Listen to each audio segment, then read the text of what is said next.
Hello, my name is Christopher Atkins. I'm the curator here at the Sioux City Art Center. I'm here to talk with you about our current exhibition, Nancy Friedman Sanchez's Turn of the Sea.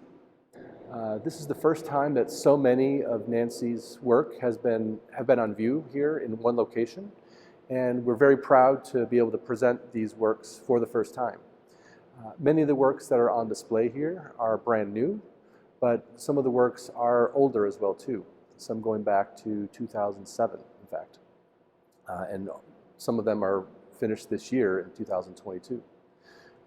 This shows a range of Nancy's paintings, sculptures, and installation.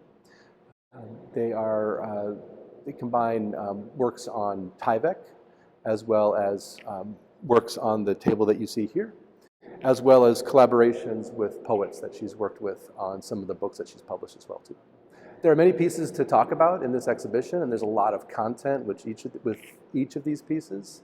One of my favorite pieces, because I think it exemplifies so much of Nancy's interests, is this piece behind me. This is called River. It's 3 pieces of Tyvek. When put together and installed on the wall, is 53 feet long. This black material that you see, it's called Tyvek. It's a material that's oftentimes used for building, to wrap and insulate a home. The color that she has here is pure black, so it's almost as if the images that are on top of it are floating in space. As the title suggests, this is a lot about water and about movement, about flows, about things moving from one place to another. And I would say that these are some of the concepts that are part of this exhibition in general. When you get close, you see how Nancy has used ink to draw these very intricate shapes and designs onto the top of the Tyvek. One of the designs that she includes are flowers, which as you make your way through the exhibition are a common theme that you see in all of her work. But as you get close to this piece particularly, you see a lot of lace patterns. Nancy finished this piece shortly after finishing a fellowship at the Smithsonian Institution, where she learned about the history of lace making. It's something that she's very close to, since her mother was also a lace maker. So that history of her mother's lace making and creativity is now a part of Nancy's work that's going to last forever. Also, when you get closer, you can see how there are little boats or cars, homes, piles of trash and garbage. It's a very beautiful piece, but like all of Nancy's work, there's also something, a hint at the darkness with this piece as well too. So you see how the creative, the life-giving, the life-affirming power of water, of rivers, is also balanced with the destruction and the destructive possibilities of rivers at the same time. I think this is particularly important because Nancy is someone who's talked a lot about her growing up as the daughter of an American and a Colombian.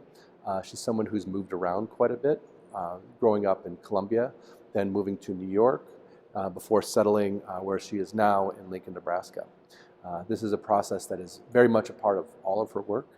In fact, when you look at the work that's currently on view, like the Costa pieces, like the Dream Maps, they're all in the same Tyvek material.